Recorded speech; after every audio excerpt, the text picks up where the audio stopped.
एक राजा था, उसे आग लगाने का बड़ा शौक था। उसे हरियाली अच्छी नहीं लगती थी, वो आग लगाता था। और कमाल थी कि उसके पास बाकी चीज की कमी हो जाए, एक जेब में पेट्रोल और दूसरे जेब में लाइटर हमेशा हुआ करता था। तो लोग उससे प्रयोग करवाते थे, देखो यहां आज तक कभी आग नहीं लगी है। तो राजा कहता था मुझे 15 दिन का वक्त दो, मैं यहां आग लगा के दिखा दूंगा। राजा के दरबारियों को भी लगा कि राजा को आग लगवाना बड़ा पसंद है। तो दरबारी लोग भी आग लगाने और लगवाने लगे। उनके पास भी पेट्रोल और लाइटर पहुंचने लगा। अंग्रेजी में एक शब्द है पायरोमैनिएक,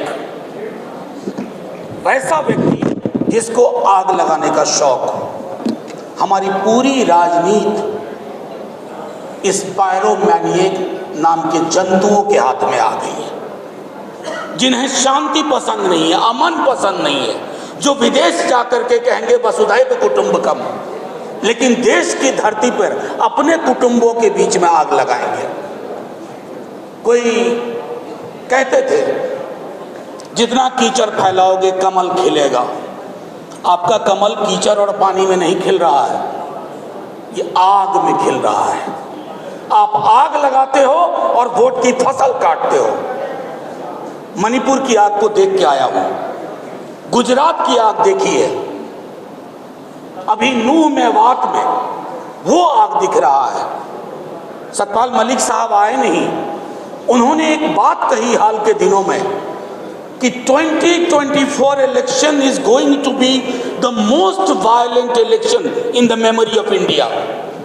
आप सब तैयार रहिए, ये वायलेंस फ्री इंडिया हम सब चाहते हैं, लेकिन तैयार रहिए, बहुत हिंसा होने वाली है। कहीं जाति के नाम पे होगी, कहीं दलित मारा जाएगा, और मुसलमान तो मारा जा ही रहा है। आपकी कोशिश सिर्फ चुनाव जीतना नहीं होना चाहिए। अब क्या करेंगे, एक पार्टी है, उस पर थोड़ा भरोसा होता है, वो भी वैसे दिखने लगती है। जब तक हमारी राजनीति में इन बाबाओं का प्रेजेंस होगा, सुबह शाम ये बहस हुआ करेगी, तब तक आप वायलेंस फ्री समाज बनाने की कल्पना ना करें। उसको व्यूअरशिप कौन देता है? हमारे आप जैसे ही लोग, हम नहीं, आप नहीं, लेकिन हमारे जैसे लोग, हमारे भाई, हमारे कुटुंब, हमारे दोस्त उसको वैल्यू देते हैं। नतीजे में क्या हासिल हो रहा है? देखिए, हिंसा जो होती है उसके पहले एक भाषाई हिंसा होती है। जुबान देख लीजिए लोगों की, किस तरह की जुबान से बात होती है। मैं नहीं कहता कि पहले दंगे नहीं होते थे, पहले भी होते थे। जब हम छात्र जीवन में थे तब भी दंगे होते थे। मैं रांची में पढ़ता था, रामनवमी के दौरान दंगे की आशंका होती थी रांची और जमशेदपुर में, लेकिन तब दंगा करने वाले सहमते थे। आज दंगा करने वाले को पता है कि मंत्री पद उसके लिए उपलब्ध है, वो दंगा करेगा, उसकी पॉलिटिकल प्रीमियम बढ़ेगी।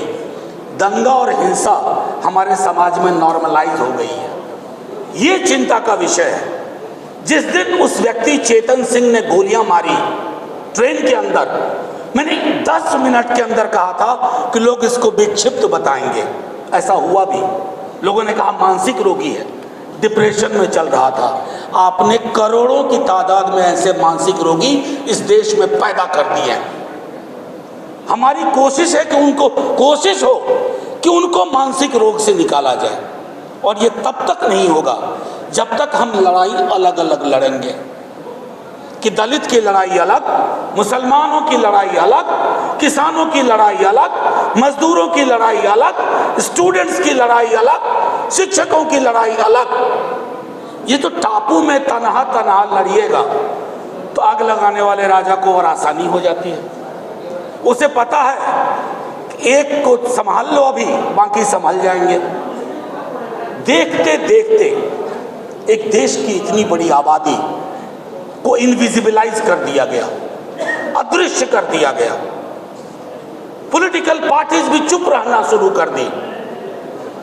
करें यार ये तो ठीक नहीं है, इस पर ज़्यादा मत बोलो, वो वोटर नाराज हो जाएंगे। पॉलिटिकल पार्टीज़ का काम ये भी होता है कि आप एडुकेट करिए, अपने लोगों को बताइए। असल में दिक्कत हुई है बीते दिनों में, ये जो ब्रांड मेकर्स और आ गए हैं पॉलिटिक्स में, तो उन्होंने कार्यकर्ताओं को ख़त्म कर दिया। अब किसी भी पॉलिटिकल पार्टी को नॉर्मली कार्यकर्ता नहीं चाहिए।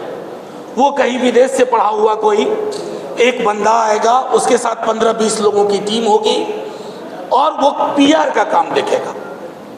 तो कोई पॉलिटिकल पार्टी हो जो कार्यकर्ताओं की गर्व से निकली है, उस पार्टी में भी कार्यकर्ताओं को उस रूप में नहीं देखा जाता जैसे अब तक। मैं सिर्फ इतना कहूँगा कि साथियों, प्रेस के दोस्त, मुझे पता है कि अंग्रेजी में एक कहावत थी, if it bleeds it leads, यानी खून बहता है तो पढ़ा ज़्यादा जाता है। मैं प्रिंट के दौर की बात करूं, लेकिन ये खून आपके दरवाजे तक पहुंच गया है, ये मेरे दरवाजे तक पहुंच गया है। कहानी मुसलमान से शुरू हुई थी, अब इस देश में कोई महफूज नहीं है। मणिपुर में वो जो वीडियो आपने देखे होंगे, सोच के देखिएगा एक बार, 1 मिनट के लिए, रात में सोते वक्त, ये मेरी बेटी हो, आपकी बेटी हो, मेरी बहन हो, आपकी बहन हो। हिंसा के लिए जब तक आप पराया दृष्टिकोण अपनाएंगे, हम पराया दृष्टिकोण अपनाएंगे कि ये मणिपुर में हो रहा है, ये मेवात में हो रहा है, ये फलाना 1000 साल तक हम पर रूल किए, इसलिए अगर हम बदला ले रहे हैं तो ये सही है। अभी पीछे दिनों बड़े बड़े लोगों को न जाने क्या होता जा रहा है। भाई ने कहा ही, बहन ने बोला संविधान। अब कोई आप सोचते होंगे कि पीएम ने अपने को डिसोसिएट कर लिया कि मेरा आधिकारिक इनका बयान नहीं है। माफ़ कीजिएगा, ये बड़े उस्ताद लोग हैं, ये इतने उस्ताद हैं कि ठहरे हुए पानी में कंकड़ मारते हैं और देखते हैं लहर कितनी हुई। आज विवेक देबरॉय ने कहा है, पहले अनंत जी ने कहा था, यकीन मानिए 6 महीने के अंदर 3-4 और लोग बोलेंगे कि अब ये संविधान पुराना हो गया है। जैसे हम नया फर्नीचर खरीदते हैं नए घर के लिए, तो ये जो नया भारत है उसके लिए नया फर्नीचर यानी नया संविधान। उस संविधान नया वाले से होगा क्या? उसमें प्रस्तावना की जगह सेंगोल होगा, और जैसे ही प्रस्तावना की जगह सेंगोल हुआ, हमारी सारी लड़ाइयों की संभावनाएं खत्म। अब मैं आखिरी टिप्पणी करके, मैंने उनके साथ काम भी किया है, बड़े नेता हैं, बहुत हमेशा मंत्री ही रहे, गुलाम नबी आज़ाद साहब। अब उन्होंने कहा कि सारे मुसलमान हैं कश्मीर में या फलाना जगह, वो सब हिंदू थे। ये इतिहास में जाकर के गड्ढा खोदने का जो काम शुरू हुआ है, एक तरफ तो आप चंद्रमा जा रहे हो, मंगलयान जा रहे हो, और जैसा आपने कहा कि सीवर की डेथ की चिंता नहीं है, लेकिन हाँ मस्जिद घूम करके गड्ढा खोद रहे हो कि कहीं कुछ मिले, ताकि देश की राजनीति, आपकी श्रद्धा इस बात में नहीं है कि वहाँ शिव निकले या फलाना निकले, आपकी आस्था इस बात में है कि एक और मसला मिले हाथ में, एक और मसाला मिले, ताकि 10 बरस के लिए और आग लगाएं। पेट्रोल और लाइटर है ही। तो मैंने सिर्फ इतना आग्रह किया, और हम उस धारा के लोग हैं, पृथ्वी पे धर्म पहले नहीं आया, भगवान नहीं आए, इंसान आए। इंसान को धर्म में और भगवान में बांटने का काम किसी इंसान ने किया। इसलिए ये कहानी शुरू करोगे, हम ये भी पूछ लेंगे कि इस देश के तमाम बौद्ध स्तूप कहाँ गायब हो गए, कौन खा गया उनको, जमीन निगल गई या आसमान खा गया। तो इतिहास में उल्टे पांव की यात्रा से कुछ हासिल नहीं होगा सिवाय हिंसा के, और इस हिंसा का समाधान, माफ कीजिएगा नवेद साहब, 24 के चुनाव के नतीजों में नहीं है। चुनाव अंगगणित होता है, अंगगणित से आप जीत जाते हैं, लेकिन काम करने की जरूरत है मनोविज्ञान पे, जहां हम नहीं कर पा रहे हैं। जितने भी कम्युनल आउटफिट्स हैं, उनके पास कितने तरह के सिंबल हैं।